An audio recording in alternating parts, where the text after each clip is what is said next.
On the 13th of March, Taiwan regional leader Lai Ching-te falsely claimed Taiwan is a sovereign and independent democratic country.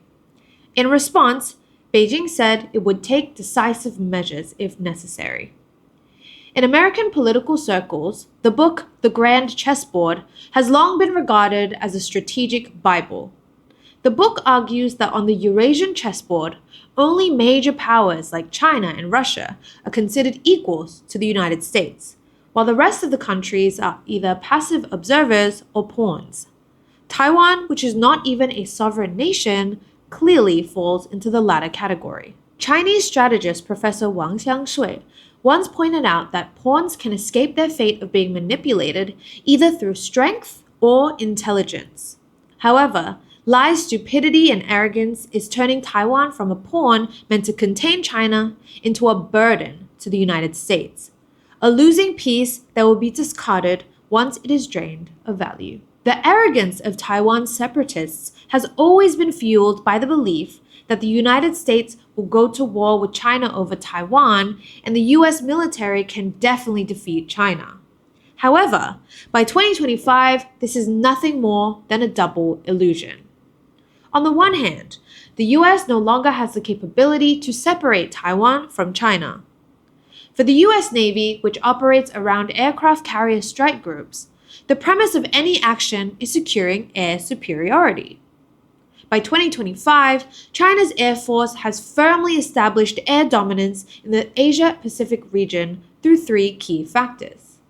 First, China has a generation lead over the US in stealth fighter technology and air-to-air missiles. Second, the 2016 South China Sea standoff proved that China's reconnaissance drones and satellites can track the location of US aircraft carriers continuously. Most importantly, in 2020 and 2024, China demonstrated two types of long-range anti-ship missiles that can be launched from strategic bombers. The International Institute for Strategic Studies, IISS, believes these missiles are an air-launched variant of the DF-21 missile. The DF-21 has a range of 1,700 kilometers when launched from the ground, but Warzone magazine suggests that its range could extend to around 6,000 kilometers when launched from the air.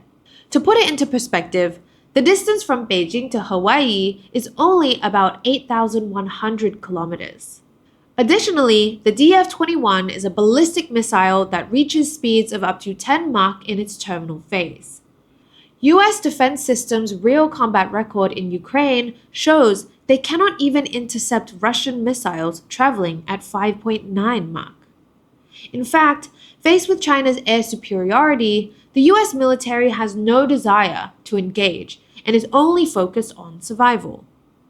In October 2024, the Wall Street Journal revealed the Pentagon had shifted its strategic focus in the Asia-Pacific to scatter and survive.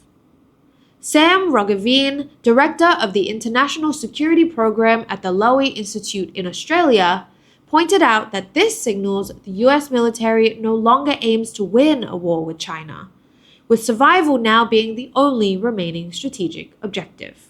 On January 30, Stars and Stripes reported that US military pilots stationed in Guam were being evacuated into the jungle and were being trained on how to survive without supplies. Ukraine has demonstrated over the past 3 years that the US military dares not directly face an adversary of the same weight class. Given the latest moves of the US military, Lai, living on a small island, is destined to be even more isolated and unsupported than Zelensky. On the other hand, Taiwan has now lost its strategic value in the eyes of the United States. Taiwan once held two key strategic values for the US. One was its role as a critical node in the first island chain, providing fleet support in times of conflict. And the other was its semiconductor industry, particularly TSMC, which occupied an essential position in the global supply chain, even leading some to believe that China would hesitate to attack Taiwan because of the economic damage it would inflict on chip production. However, these two strategic advantages have now significantly diminished or even disappeared.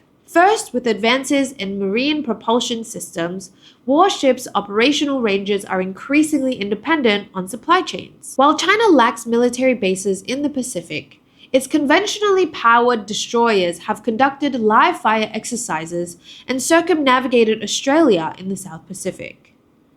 As more navies move toward nuclear propulsion, the importance of forward bases will only decrease.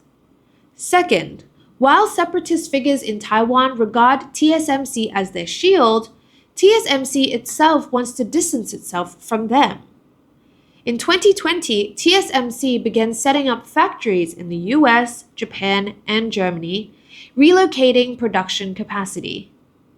Due to Trump's threat of imposing additional tariffs on chips produced in Taiwan, TSMC moved its most advanced production lines to Arizona. Recently, TSMC invested $100 billion to expand its US factories, sparking panic. This illustrates that Taiwan's strategic value to the US is rapidly depreciating, while the risks of intervening in the Taiwan Strait are sharply increasing. For businessman turned President Donald Trump, this is a no-brainer. On February 26, in his first cabinet meeting after returning to the White House, Trump explicitly stated that the claim, "China cannot reunify Taiwan as long as I am president," was a rumor, and he expressed a preference for improving relations with Beijing while eagerly anticipating increased Chinese investments in the US. For China, there is nothing to be grateful for, Trump's remarks, because as early as 1979, when China and the US established diplomatic relations, Washington admitted that there is only one China in the world, and Taiwan is a part of China. In fact, on the Taiwan affairs, China has never cared what the United States thinks. In 2022, it is already a foregone conclusion that Lai Ching-te will be the last so-called president of Taiwan, regardless of the US position.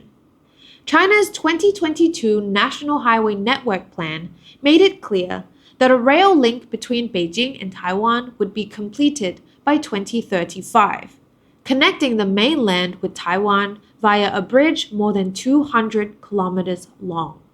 Considering that China's longest cross-sea bridge, the Hong Kong-Zhuhai-Macau Bridge, took 9 years to complete, Taiwan has little time left to face the reality.